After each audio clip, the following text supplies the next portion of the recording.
Hello and welcome back to my channel Kanan S on Learning Made Easy. I'm back with yet another video. इस video में हम पढ़ने वाले हैं difference between probability sampling and non probability sampling. सबसे पहले बात करें प्रोबेबिलिटी सैम्पलिंग की, तो ये एक ऐसी सैम्पलिंग टेक्निक है जिसमें हमारी इंटायर पॉपुलेशन में जितने भी मेंबर यूनिट्स हैं उन सबका सैंपल में सिलेक्ट होने का इक्वल चांस होता है। वहीं बात करें नॉन प्रोबेबिलिटी सैम्पलिंग की, तो ये एक ऐसी टेक्निक है जिसमें हमारी इंटायर पॉपुलेशन में जितने भी मेंबर यूनिट्स है उन सबका सैंपल में सिलेक्ट होने का इक्वल चांस नहीं होता। आइए समझते हैं difference between probability and non probability sampling को इन डिटेल।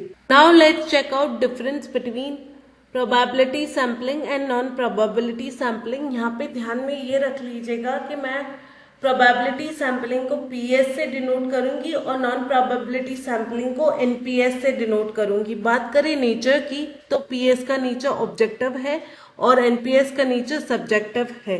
बात करें इन्फ्रेंसेस की, तो पीएस के इन्फ्रेंसेस स्टैटिस्टिकल होते हैं वेयरएज एनपीएस के इन्फ्रेंसेस एनालिटिकल होते हैं। बात करें हाइपोथेसिस की, तो पीएस में हम हाइपोथेसिस को टेस्ट करते हैं वेयरएज एनपीएस में हम हाइपोथेसिस को जनरेट करते हैं।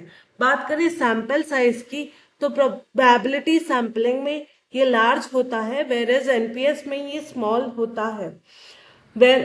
बात करें ऑल्सो नोन एज की, तो पीएस को हम रैंडम सैम्पलिंग के नाम से भी जानते हैं वेयरएज एनपीएस को हम नॉन रैंडम सैम्पलिंग के नाम से भी जानते हैं।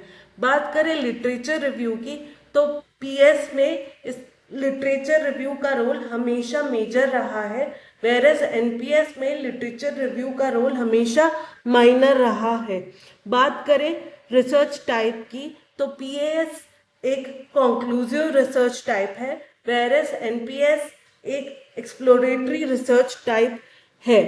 बात करें यूज्ड इन की, तो पीएस को हम क्वांटिटेटिव रिसर्च में यूज करते हैं वेयरएज एनपीएस को हम क्वालिटेटिव रिसर्च में यूज करते हैं। बात करें कॉम्प्लेक्सिटी की, तो प्रोबेबिलिटी सैम्पलिंग हाईली कॉम्प्लेक्स होती है whereas non probability sampling simple और इजी होती है। बात करें बायसेस की, तो प्रोबेबिलिटी सैम्पलिंग बायस फ्री होती है वेयरएज नॉन प्रोबेबिलिटी सैम्पलिंग में हाई सैंपल बायसेस होते हैं बिकॉज ये डिपेंड करती है रिसर्चर पर। बात करें जनरलाइजेबिलिटी की, तो प्रोबेबिलिटी सैम्पलिंग के रिजल्ट्स को हम जनरलाइज कर सकते हैं वेयरएज नॉन प्रोबेबिलिटी सैम्पलिंग के रिजल्ट्स को हम जनरलाइज नहीं कर सकते।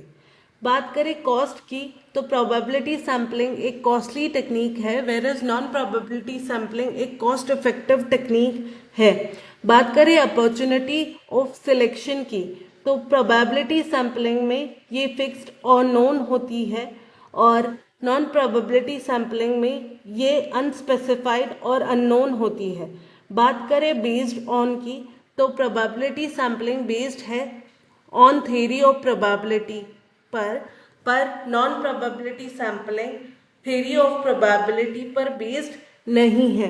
बात करें बेसिस ऑफ सिलेक्शन की, तो प्रोबेबिलिटी सैम्पलिंग में सिलेक्शन रैंडम बेसिस पर किया जाता है वेयरएज नॉन प्रोबेबिलिटी सैम्पलिंग में रैंडम बेसिस पर सिलेक्शन नहीं किया जाता बल्कि कन्वीनियंस के बेसिस पर रिसर्चर्स के जजमेंट के आधार पर और एक्सपर्ट के नॉलेज के आधार पर किया जाता है। होपफुली आपको difference between probability and non probability sampling अच्छे से समझ में आ गया होगा। Thank you so much for watching my video. Please do like share and subscribe my